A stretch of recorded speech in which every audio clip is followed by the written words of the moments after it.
Welcome to State of Politics. I'm David Zhang. Do you enjoy having the Chinese government know your every move? Do you enjoy having everything about you read by a Chinese tech engineer? Well, if you do, come on and join TikTok. And if you don't, then maybe it's time to uninstall TikTok from your or your kids' phones. After Governor Kristi Noem of South Dakota announced banning TikTok in government institutions, citing South Dakota will not have no part in the intelligence gathering operations of nations who hate us, South Carolina Governor Henry McMaster followed suit, and as well as Maryland Governor Larry Hogan also announced they will ban the use of TikTok in government facilities, citing unprecedented cybersecurity threat and the breach of personal data too. Overseas, Taiwan has also banned the app from public sector devices.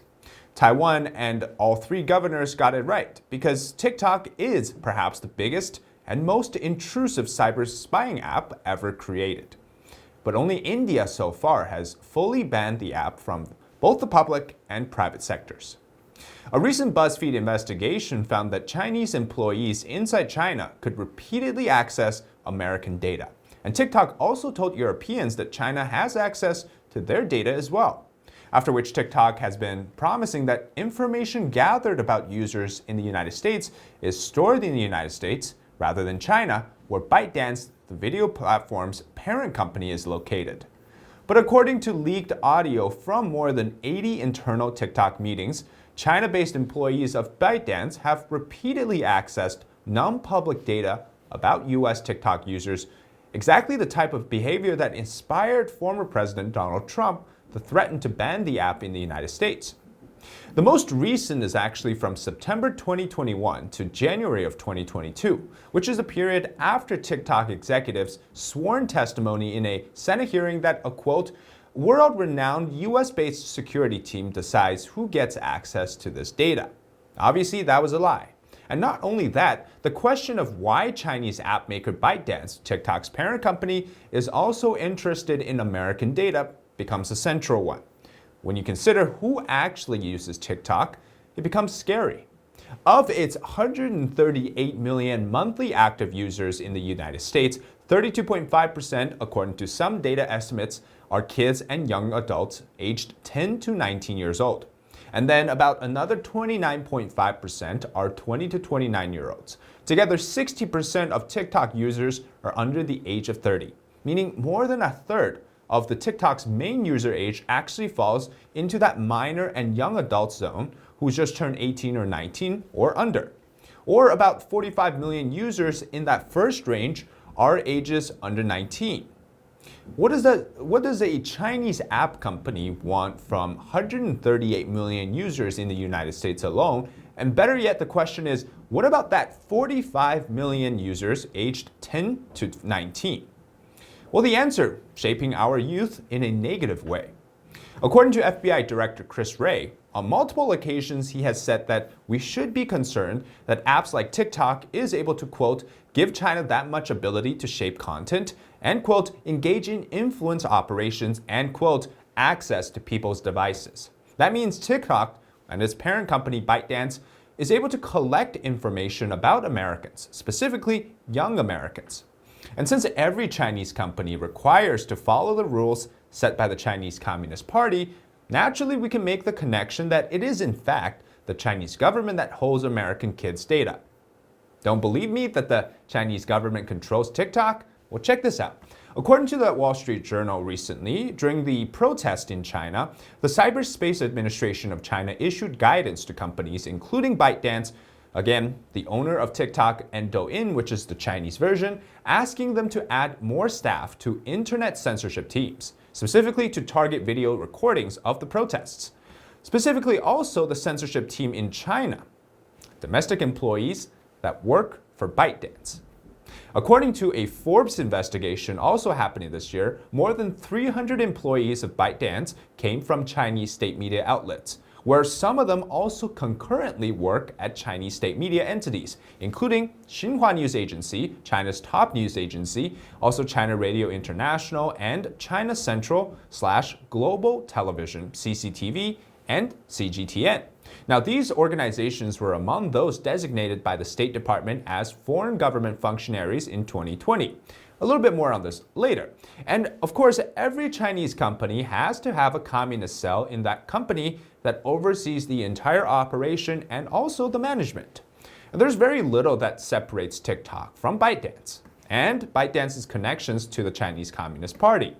And increasingly, TikTok has also hosted political content as well. And that raises the possibility that ByteDance, either in concert with or under pressure from the Chinese authorities, could contort TikTok into a megaphone for party propaganda. Of course, TikTok executives want you to believe that the company is just like any other normal social media company that exists around the world, in that it faces a set of challenges and a set of problems that can be overcome by so-called internal policy changes. We'll see how Twitter goes.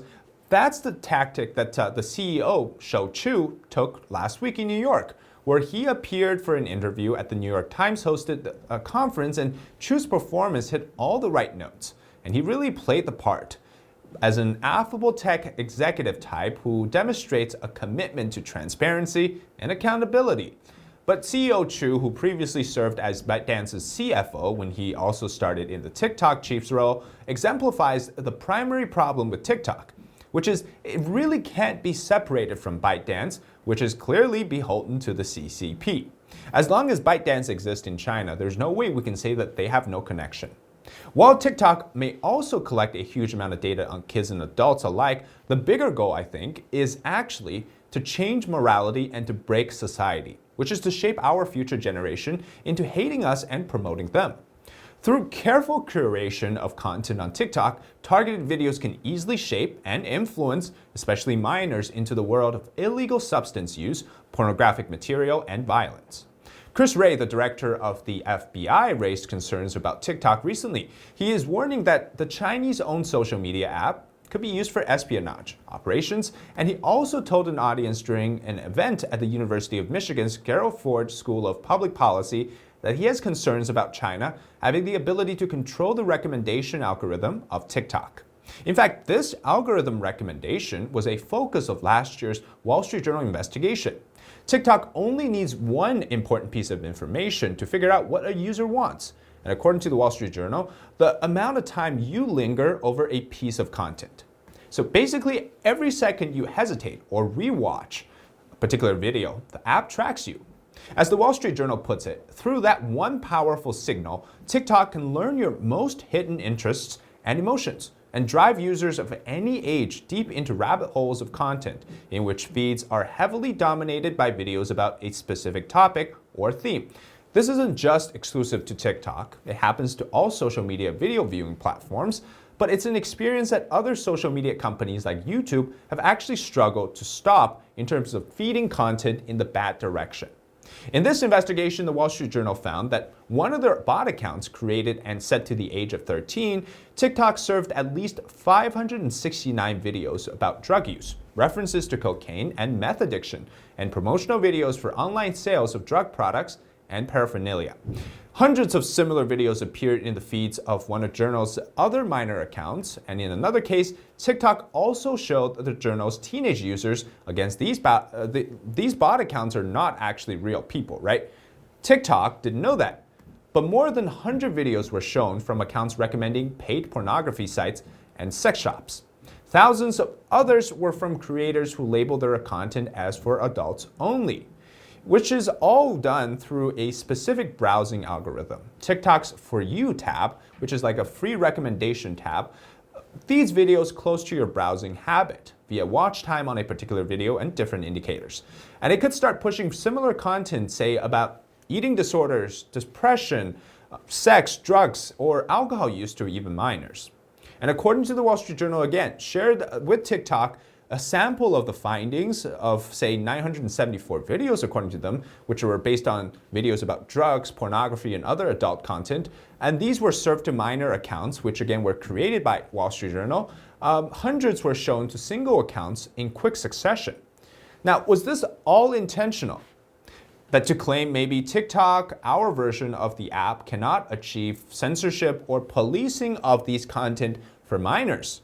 Well, I think that would be ridiculous to assume that TikTok doesn't have the ability. For a company in a country that is so good at censoring information. In fact, on their own version, Douyin, the Chinese version of TikTok, such content as pornographic or age-restricted videos is heavily regulated. And the exposure of content for kids in China is, in general, very heavily controlled, that all online games and content sites must require real social ID verification and age verification. So in some cases, even blood in video games is actually unavailable graphic-wise to user accounts underage. Comparisons of the two different versions of the apps, Douyin and TikTok, shows what the teens in America sees versus what teens in China sees. In the Chinese version, any content that improves personal skills and contributes to overall growth in everyone's life can be regarded as what is called pan-knowledge content. With over 1 million pan-knowledge content videos, it accounts for about 20% of the total broadcast volume on Douyin. And current categories include life skills, popular science, humanities and arts, education, sports, and workplace. And then on our version, the TikTok has led to the popularity of many amateur singers, rappers, dancers, and artists in the international market. TikTok's top posts are art-based, featuring lip syncs and trending dances. TikTok's content ranking algorithm is also based on a comprehensive evaluation of the number of likes, comments, reposts, and engagement rates on a global scale. You see what we're getting here? In China, everything's about learning and growth for kids. Here we have entertainment. What we're seeing is that the Chinese version promotes learning and science, while the American version promotes entertainment. Political talk is another situation, or politalk, is increasingly becoming another concern for people because the propaganda arm of the Chinese government has accumulated millions of followers and tens of millions of views, and many of them on videos editorializing about US politics without clear disclosure that they were actually posted by a foreign government. Remember I said that earlier how former employees of Chinese state media works for TikTok now. Well, on TikTok, there's also accounts that post political messages managed by Media Links TV, which is a registered foreign agent and Washington, D.C. based outpost of the main Chinese Communist Party television news outlet, China Central Television, or CCTV. Unlike Twitter, though, there's no labeling for them that indicates that these accounts are posting and run by state media. And the largest of them are at Panorama, which features cute videos about Chinese culture, at the Optimist, which posts about sustainability, and at News Talks, which features coverage of US national and international news. Now, according to Forbes investigation, in the run-up of the 2022 elections, the News Talks account criticized some candidates, mostly Republicans, and favored others, mostly Democrats. And a video from July began with the caption, quote, "Cruz Abbott don't care about us." And a video from October was captioned, quote, "Rubio has done absolutely nothing." But News Talks did not target only Republicans. Another October video asked viewers whether they thought President Joe Biden's promise to sign a bill codifying abortion rights was a, quote, "political manipulation tactic." So nothing in these videos actually disclosed to viewers that they were being pushed by a foreign government. And the simple fact that is, the viewers do not care enough about who the author of these videos are, especially if they are disguised as news or media. And that's exactly what happened. So according to the Forbes investigation, Forbes says the TikTok accounts run by Media Links do provide some information about the entity behind them, as you can see, but profile bios for the account says, quote, "A material distributed by Media Links TV LLC on behalf of CCTV, more info at DOJ DC." But given what we know, younger kids browsing videos, majority of them don't actually see or care about this. According to data posted on LinkedIn by a Media Links employee, News Talks garnered 8.3 million video views between May 8th and July 6th, 2022, but only less than 60,000 profile views during that same 60-day period, meaning that only about 60 clicks went to see who actually were the people that were posting. And kids are just watching the videos. They don't really care or want to find out who posts them, right? This is the Chinese state media controlling American election narratives, and it goes much further. Chinese state media entities have long sought to use social media to influence US audience. This isn't anything new. They've actually built audiences and bought ads on Facebook and Twitter to disseminate misinformation about topics such as the detainment of Uyghurs in Xinjiang, the 2019 protest in Hong Kong, and the Russian invasion of Ukraine too. American youth are just blind to these things because, one, they don't know, and two, they're just very susceptible to these type of political misinformation because they don't have yet developed the ability to fact check things, especially now in this fast food type of content. According to Forbes, the most popular videos posted by News Talk, the state media account, include social issues like guns, abortion, and structural racism, which the Chinese spokespersons at the Foreign Ministry have all used to criticize the United States. So parents, if you have a teenager in the family, TikTok is most likely in your online ecosystem, which means China is in there as well. And this may sound pretty extreme, but it is the reversal opium war that China has waged on the United States and other nations. But this time the victims are kids. And as Governor Kristi Noem said in her opinion piece, the first responsibility of government is the security of its people. So as a family, the first responsibility of the family is to ensure that your kids are safe from harm. Many just don't see the need to care though. How can an entertainment app seek to harm us?